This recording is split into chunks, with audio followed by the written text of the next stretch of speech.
Hi all, അസ്സലാമു അലൈക്കും. Welcome to JM triplets. വൈകുന്നേരം എന്താണ് മക്കൾക്ക് ഉണ്ടാക്കി കൊടുക്കാമെന്ന് ആലോചിച്ചിരിക്കുന്ന സമയത്താണ് ഫ്രിഡ്ജിൽ മുട്ടയും അതുപോലെ തന്നെ പാലും നേന്ത്രപ്പഴമൊക്കെ ഉള്ളതെന്ന് ഓർമ്മ വന്നു കേട്ടോ. അപ്പം ഞാൻ വിചാരിച്ചിരുന്നു അതുകൊണ്ടൊരു ചെറിയൊരു സ്നാക്ക് ഉണ്ടാക്കി എടുക്കാമെന്ന്. അതെങ്ങനെ ഉണ്ടാക്കുന്നതെന്ന് നിങ്ങൾക്കും കൂടി കാണിച്ചു തരാമെന്ന് വിചാരിച്ചു കേട്ടോ. അതിന് ആദ്യം 2 മീഡിയം സൈസിലുള്ള നേന്ത്രപ്പഴം ഇതുപോലെ ഒന്ന് കട്ട് ചെയ്തെടുത്തിട്ടുണ്ട് കേട്ടോ.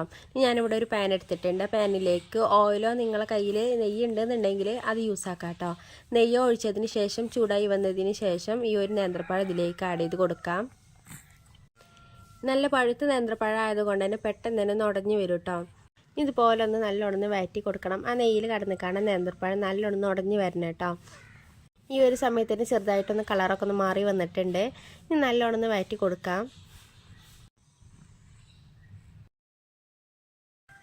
അപ്പോൾ അതുകൊണ്ട് ചെറുതായിട്ട് കളറൊക്കെ ഒന്ന് മാറി വന്നിട്ടുണ്ട്. ഇതുപോലെ ഒന്ന് ഉടഞ്ഞു വന്നിട്ടുണ്ട് കേട്ടോ. ഇനി ഈ ഒരു ടൈമിൽ നമുക്ക് ഇതിലേക്കുള്ള പഞ്ചസാര ചേർത്ത് കൊടുക്കാം. നിങ്ങളെ കയ്യിൽ ശർക്കരൻ്റെ പൊടി ഉണ്ടെന്നുണ്ടെങ്കിൽ അത് ചേർത്ത് കൊടുത്താലും മതി കേട്ടോ. മധുരം ചേർത്ത് കൊടുക്കുമ്പോൾ നേന്ത്രപ്പഴത്തിൻ്റെ മധുരം നോക്കിയതിന് ശേഷം ചേർത്ത് കൊടുക്കാൻ നോക്കുക. ഞാനിവിടെ 2 ടേബിൾ സ്പൂൺ ആട്ടോ ചേർത്ത് കൊടുത്തിട്ടുള്ളത്. അതിനുശേഷം നല്ലൊരു ഫ്ലേവറിന് വേണ്ടി ഒരു നുള്ളി ഏലക്കായ്പ്പൊടിയും കൂടി ചേർത്ത് കൊടുത്തിട്ടുണ്ട്. അതുകൂടി ചേർത്തതിന് ശേഷം നല്ലോണം വഴറ്റി കൊടുക്കാം കേട്ടോ. ഒരു പഞ്ചസാരൻ്റെ ഒരു മിക്സും കൂടി ആകുമ്പോൾ അത്യാവശ്യം നല്ലോണം വഴറ്റി വന്നിട്ടുണ്ട്. ഇനി അതവിടെ ഫ്ലെയിം കുറച്ച് കാണാൻ വെച്ചിട്ടുണ്ട് കേട്ടോ. ഇനി ആ ഒരു ടൈമിൽ ഇതിലേക്ക് ഒരു ബാറ്റർ തയ്യാറാക്കി എടുക്കാനുണ്ട്. അത് ഞാനിവിടെ ഒരു മിക്സിൻ്റെ ജാർ എടുത്തിട്ടുണ്ട്. അതിലേക്ക് 4 മുട്ട പൊട്ടിച്ചൊഴിച്ച് കൊടുക്കാം കേട്ടോ. നിങ്ങൾക്ക് കൂടുതൽ ഫില്ലിങ് നിങ്ങൾ ഉണ്ടാക്കണമെന്നുണ്ടെങ്കിൽ 4 മുട്ടയിൽ നിന്ന് ഒരു 6 മുട്ട വരെ ഒന്ന് നീട്ടി കൊടുക്കാം. എല്ലാ മുട്ടയും പൊട്ടിച്ചൊഴിച്ചതിന് ശേഷം ഞാൻ അതിലേക്ക് ആവശ്യത്തിനുള്ള പഞ്ചസാര ചേർത്ത് കൊടുക്കാം കേട്ടോ. ഞാനിവിടെ 1 ടേബിൾ സ്പൂണേ ചേർത്തിട്ടുള്ളൂ. അതിന് ശേഷം അതിലേക്ക് ഒരു 1/4 ടീസ്പൂൺ ഏലക്കായ് പൊടിയും കൂടി ചേർത്ത് കൊടുത്തിട്ടുണ്ട് കേട്ടോ. അതിനുശേഷം ഒരു 3/4 കപ്പോളം പാലും കൂടി ചേർത്തിട്ടുണ്ട്. നല്ലോണം മിക്സിയിലിട്ടൊന്ന് അടിച്ചെടുക്കാം കേട്ടോ. മിക്സിയിൽ അടിക്കേണ്ട ആവശ്യമൊന്നുമില്ല കേട്ടോ. ഫോർക്കൊക്കെ ഉണ്ടെന്നുണ്ടെങ്കിൽ അതുകൊണ്ട് നല്ലോണം ഒന്ന് ബീറ്റ് ചെയ്തെടുത്താൽ മതി കേട്ടോ. ഞാനിവിടെ ജസ്റ്റ് ഒന്ന് മിക്സിയിലിട്ടൊന്ന് അടിച്ചെടുത്തതാണ്. ആ ഒരു ടൈമിൽ തന്നെ നമ്മൾ പഴം അത്യാവശ്യം നല്ലോണം ഉടഞ്ഞു വന്നിട്ടുണ്ട് കേട്ടോ. ഞാൻ സ്പാച്ചിൽ വെച്ച് കാണാൻ ഒന്നും കൂടി ഒന്ന് ഉടച്ചെടുക്കുന്നുണ്ട്. ഈ രീതിയിലൊന്നായി വരണം നേന്ത്രപ്പഴം. അപ്പോൾ അതാകൊണ്ട് ഇനി ഇതൊരു പാത്രത്തിലേക്കൊന്ന് മാറ്റി കൊടുത്തിട്ടുണ്ട്. ഇനി ഈ ഒരു പാനിൽ തന്നെ നമ്മളിത് ഉണ്ടാക്കിയെടുക്കുന്നതും.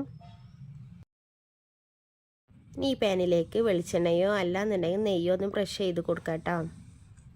ലോ ടു മീഡിയം ഫ്ലെയിം ഇട്ടതിന് ശേഷം വേണം ബ്രഷ് ചെയ്ത് കൊടുക്കാൻ. ഇതിലേക്ക് ഒരു തവി ബാറ്റർ ഒഴിച്ച് കൊടുക്കാം കേട്ടോ. എല്ലാ ഭാഗത്തും എത്തുന്ന വിധത്തിലൊന്ന് ഒഴിച്ചതിന് ശേഷം ജസ്റ്റ് ഒന്ന് പാനൊന്ന് ചുറ്റിച്ച് കൊടുക്കുക. ഇതൊന്ന് വളരെ കുറച്ച് ടൈമിൽ ഒന്ന് മൂടി വെച്ചുകൊണ്ട് വേവിച്ചെടുക്കാം കേട്ടോ. ഇത് ഓപ്ഷണലാണ്, വേണമെന്നുണ്ടെങ്കിൽ മാത്രം മൂടി വെച്ചാൽ മതി കേട്ടോ. അപ്പോൾ അതാണ് ഈ രീതിയിലൊന്നായി വരുന്ന സമയത്ത് ഒരു പകുതി കുക്കായി വന്നിട്ടുണ്ട്. ഈ ഒരു ടൈമിൽ സൈഡ് ഭാഗത്ത് ഇതുപോലെ നമ്മൾ ആ നേന്ത്രപ്പഴത്തിൻ്റെ ഫില്ലിങ് ഇതിലേക്ക് ചേർത്ത് കൊടുക്കുക കേട്ടോ. നിങ്ങളെ കയ്യിൽ തേങ്ങ ഉണ്ടെന്നുണ്ടെങ്കിൽ ഈ ഒരു ടൈമിൽ തേങ്ങ ജസ്റ്റ് ഒന്ന് മുകളിലേക്കൊന്ന് ആക്കി കൊടുക്കാം. എന്നിട്ട് ആ ഭാഗം ഒന്ന് ഇതുപോലെ ഒന്ന് മറിച്ചിട്ട് കൊടുക്കാം കേട്ടോ. ഇനി ആ പാനിൻ്റെ ആ ഭാഗത്ത് ഇതുപോലെ ഒന്ന് ബ്രഷ് ചെയ്ത് കൊടുത്തതിന് ശേഷം ബാറ്റർ ഒന്ന് ഒഴിച്ച് കൊടുക്കാം കേട്ടോ. ഇനി ആ ഭാഗം ഒന്ന് കുക്കായി വന്നതിന് ശേഷം ആ പഴത്തിൻ്റെ മിക്സ് ഇതിലേക്കും കൂടി ഒന്ന് ആഡ് ചെയ്ത് കൊടുക്കാം കേട്ടോ. ഈ സമയത്തും തേങ്ങ ഉണ്ടെന്നുണ്ടെങ്കിൽ തേങ്ങ മുകളിലൊന്ന് സ്പ്രെഡ് ചെയ്ത് കൊടുക്കാം കേട്ടോ. ഇതുപോലെ 4 ലെയർ ആയിക്കാണ്ടാണ് ഞാൻ ഉണ്ടാക്കിയെടുക്കുന്നത്. നമ്മൾ ഈ ചട്ടിപ്പത്തിരിയൊക്കെ ഉണ്ടാക്കുന്ന ഒരു രീതിയിൽ വേണം കേട്ടോ. ഇനി ആ ഭാഗം ഒന്ന് ഫില്ലിങ് ആയതിന് ശേഷം ഈ ഒരു ഭാഗത്തിൽ നിന്ന് മറിച്ചിട്ട് കൊടുക്കാം. എന്നിട്ട് നേരത്തെ കാട്ടിയ പോലെ തന്നെ ഈ ഒരു ഭാഗത്തും നെയ്യാക്കിയതിന് ശേഷം ബാറ്റർ ഒഴിച്ച് കൊടുക്കാം. ബാറ്റർ പകുതി വന്നതിന് ശേഷം അതിലേക്ക് ഫില്ലിങ് ആക്കി കൊടുത്തതിന് ശേഷം ആ ഭാഗം, അതായത് മറ്റേ സൈഡ് ഭാഗം ഇതിൻ്റെ മുകളിലേക്ക് നേരത്തെ കാട്ടിയ പോലെ തന്നെ ഒന്ന് മറിച്ചിട്ട് കൊടുക്കാം. നിങ്ങളെ കയ്യിൽ ഒരുപാട് ഫില്ലിങ് നിങ്ങൾ ഉണ്ടാക്കിക്കണമെന്നുണ്ടെങ്കിൽ അതിനനുസരിച്ച് ലെയർ കൂട്ടാവുന്നതാണ് കേട്ടോ. അല്ലാന്നുണ്ടെങ്കിൽ സ്നാക്ക് 2 വിധത്തിലാക്കിക്കാണ്ടും കുക്ക് ചെയ്തെടുക്കാവുന്നതാണ്. ഇനി ഒരു ഭാഗം കൂടി മറിച്ചിട്ടതിന് ശേഷം ആ ഒരു ഭാഗത്തും ഞാൻ ഇതുപോലെ ഒന്ന് ചെയ്ത് കൊടുക്കുന്നുണ്ട് കേട്ടോ. ഇനി അടുത്ത ലെയർ എന്ന് പറയുന്നത് ഫില്ലിങ് ഇല്ലാതെയാണ് കേട്ടോ ഞാൻ ചെയ്ത് കൊടുക്കുന്നത്. അതൊരു ഫിനിഷിങ്ങിന് വേണ്ടിയാണ് ചെയ്യുന്നത്. അതുകൊണ്ട് ഇതുപോലെ എല്ലാ ഭാഗത്തുനിന്ന് ഒഴിച്ചതിന് ശേഷം ഒന്ന് മറിച്ചിട്ട് കൊടുക്കാം കേട്ടോ. അപ്പോൾ നല്ലൊരു ഫിനിഷിങ്ങിൽ നമുക്ക് ഈ ഒരു സ്നാക്ക് കിട്ടും.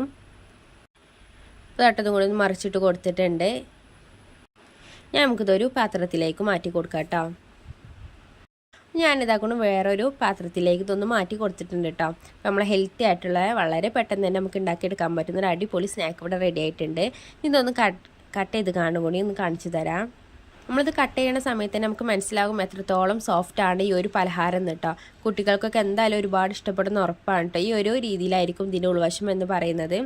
നല്ല ടേസ്റ്റാട്ടോ, സൂപ്പർ ടേസ്റ്റാണ്. എല്ലാവരും മസ്റ്റായിട്ടും വീട്ടിൽ ഇതുപോലെ ഒന്ന് ട്രൈ ചെയ്ത് നോക്കുക. വളരെ പെട്ടെന്ന് തന്നെ നമുക്ക് ഉണ്ടാക്കിയെടുക്കാൻ പറ്റുന്ന ഒരു അടിപൊളി സ്നാക്കാണ് കേട്ടോ.